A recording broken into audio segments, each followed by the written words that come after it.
Who will inherit Raila Odinga? Who will become the next opposition leader of this country? This is a question that is in many people's minds, especially politicians. One fact that we have to acknowledge is that Raila Odinga is continually, day by day, becoming older and older, and as time goes by, the time will come for Raila Odinga to retire from active politics and pass on the baton. Now there are a lot of questions and speculations, especially on the question of who will become the next Raila Odinga, who will become the next opposition leader after Raila is going out of politics. There are obvious names that pop up to the mind when you examine this question, and one of them is Kalonzo Musyoka. Kalonzo Musyoka has demonstrated loyalty to the Azimio coalition and Raila Odinga for a couple of times. Kalonzo Musyoka, if you remember very well, has been the deputy president for this country in the 2007-2008 electoral cycle. Kalonzo Musyoka is a man who has run beside Raila Odinga for a very long time. But there are some concerns within the political class. Some of them argue that Kalonzo Musyoka is an image, that Kalonzo Musyoka does not have numbers, that Kalonzo Musyoka is just inside the shadow of Raila Odinga. Indeed, in 2007-2008, Kalonzo Musyoka managed to get about 10% of the votes in the country. So Kalonzo Musyoka has the possibility and the potential to be the Raila of tomorrow if he takes it seriously and works on his support base. But the problem that may hinder Kalonzo Musyoka is the sparse population of the Kambas. The size of the Kamba population cannot be compared to the Luos. The Luos are more and more in size. But Kalonzo Musyoka is not the only man eyeing the throne. We have the likes of Babu Owino. Babu Owino, of course, announced that in 2027 he will be running for the top seat, and that is the seat of presidency. If you have seen well, Babu Owino appears to have the capacity and the ability to inspire the masses, the ability to inspire a huge following behind him. And even from campus politics, we saw Babu Owino, the way he was able to manage politics. Babu Owino is a leader to look at, and he really is has a promising future when we talk about the succession and the future of politics or opposition politics in the country. Another face that we cannot forget is Edwin Sifuna. Edwin Sifuna was the only politician who dared to dance hilariously with sufurias when other politicians were in the inexpensive hotels during the maandamano. So Edwin Sifuna too holds a great promise, especially within the opposition. We do not even forget Martha Karua. But Martha Karua's chance will be dim, very dim, considering the way the Kikuyus performed during the last election. In fact, Kikuyus, most of them that voted for William Ruto and not the Azimio coalition. So Martha Karua holds what we call very dwindling statistics. But let's now examine the present trends. According to the present trend, what is happening is that Kalonzo Musyoka is slowly being acknowledged for his loyalty and efforts. We can look at what is happening, the bipartisan talks that are currently ongoing in the country. You will find that Kalonzo Musyoka has been given the task to lead these deliberations. So this is a sign that Raila Odinga may be ceding authority to Kalonzo Musyoka. because Kalonzo Musyoka has really been that leader who has stood behind Raila Odinga for a very long time. But we have seen political betrayals happen within a single night. If you remember very well, you see the current president, William Ruto, manifested his loyalty for Uhuru Kenyatta for 10 years. But what happened? Uhuru Kenyatta betrayed him and went to the opposition and went to the arms of Raila Odinga. So what I'm trying to say is, at the end of the day, we cannot predict who will really replace Raila Odinga. And the person that will replace Raila Odinga, according to the trends and how politics works, should be a man who is able to have a certain charisma, certain political energy, and that person is only Babu Owino and Edwin Sifuna. These are the two individuals that have a great promise in the future when we are talking about the replacing of Raila Odinga, because both of these individuals are coming from areas with ethnic numbers. Remember, in Kenya, politics is about the ability to be able to influence your community and your ethnic group so that they vote for you during the election. And the more ability you have, the better you get. So in Kenyan politics, it's not about the competency of the leaders, it is about how the leader is able to influence his community so that his community stands by him. But right now, the replacement for Raila Odinga, or the leaders who are likely to replace Raila Odinga, it is Babu Owino or Edwin Sifuna. These are the people that are most likely to replace Raila Odinga, because Kalonzo Musyoka does not have that political roughness, that animal nature that makes politics and power acquired. So Kalonzo Musyoka may not be able to survive without Raila Odinga. In fact, Kalonzo may retire with Raila Odinga because he does not have that power, that political muscle to make things happen and to really shift things out of balance and also maintain it in the long run.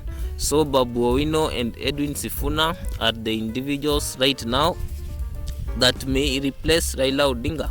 But remember, in politics, things change from second to second, and the people that may look most likely to replace Raila Odinga may fail to do it, but it is very unlikely.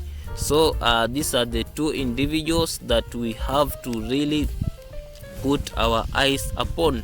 But there is also another factor, and that factor is that Raila Odinga has a daughter. This daughter appears to have inherited the father's spirit and the father's behaviors in being political. We have to remember one thing too, that Raila Odinga may not cede his political blessings to someone outside the family when there is a family member who is really interested and ready to work in the politics of the country. So what I'm trying to say is that Raila Odinga will more readily cede authority to one of his sons or one of his daughters. In this respect, his daughter appears to have followed the father's footsteps or the father's behavior. So even we are seeing trends, especially changes which are really pushing the gender bar. We are seeing more and more women participate in politics, but having a woman president is very unimaginable, especially in the Kenyan setting where leaders such as Jomo Kenyatta planted roots of patriarchy, whereby leadership is practiced by the males. So this may be really a difficult bar for Raila's daughter.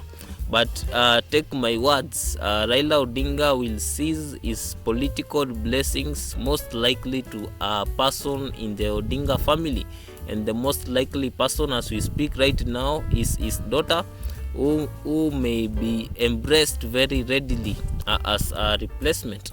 But the only challenge now that the daughter will have is the having to navigate a society that is very patriarchal, whereby presidency is seen as a preserve for the males. So these are trends that we have to observe. But for me, I think Raila Odinga will seize his political blessings most likely to someone in the Odinga family, that is his daughter, or if his son that is manifesting strange habits becomes better. These are the people that Raila Odinga will willingly give his political blessings. Someone outside the family will have to understand something, that the earth is hard, and that maybe, just maybe, they will have to work very hard in order to get a political power. We have to also understand that political power is a product of struggle. It's not just a gift that you are given. No, political power really comes from struggle. And it's not about knowing Raila Odinga, it's about going to the people and continually expounding your policies until you get a leeway. So the most likely thing that Raila will do is simple. He will give blessings of political leadership or opposition politics to one of his relatives, or the daughter is the most likely person that Raila will pick. Outside the family, I don't think Raila will pick anybody. If you have observed the political habits of Raila Odinga, you will realize one thing. You will realize that Raila practices what we call convenience politics. What is convenience politics?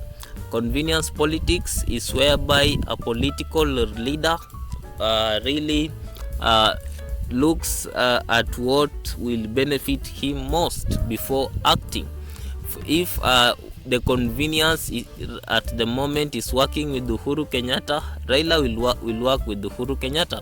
If the convenience is working with William Ruto, Raila will work with William Ruto. So this is what the kind of person Raila is. Raila, if you remember in Raila's history as a politician, there is a time that he worked with Moi. There is a time that he worked with Kibaki. There is a time that he worked with Uhuru Kenyatta. Right now, he is anticipating working with William Ruto. So the person that is most likely outside the family to get Raila's blessing is the person of convenience. The person of convenience meaning is the person who will be at the right place at the right time doing the right thing. This is the person that will most likely get the blessings to become the next opposition leader of this country. But the truth also has to be mentioned, that the path of politics is not a very smooth path. Indeed, it is filled with some downs and some hilly areas. There are mountains to be crossed. So we also have to realize that in this kind of activity or this type of role in society requires somebody with a personality for that kind of action or that orientation. It does not need people who are smooth, because politics is not smooth. A smooth person is plucked out of power the way a flower is plucked out of a garden. So these characters within the family, maybe the daughter may follow his father, and also Babu Owino and Edwin Sifuna. These are the people now that appear most likely to follow Raila Odinga's footsteps. The problem with Edwin Sifuna is that the Luhya community is very much it's made up of many sub tribes, and it is really difficult for the Luya community to work as a unit, especially during elections. We have seen in the past 5 elections the Luya vote being divided between the government and the opposition in almost an even setting. So this is maybe the challenge that we may face Edwin Sifuna. Babu Owino as the blessings, but we also have to realize that in Kenya leaders have been old men, and Babu Owino is a very young man, so it will be a bit difficult for Babu Owino to get into that space whereby he is actively replacing Raila Odinga. Babu Owino will be told to work for 2 more decades and get more political experience before he can claim the presidency. Indeed, in Kenya's history, we have never seen a president below 50 years. Most presidents are 50 and above. So all these are the dynamics and the challenges that really may favor Kalonzo Musyoka, because Kalonzo Musyoka has the age, he has the loyalty, and he has the blessings of Baba.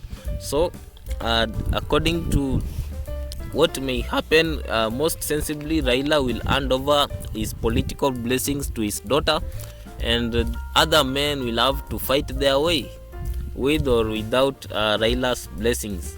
Thank you for watching this video. Like, share and subscribe.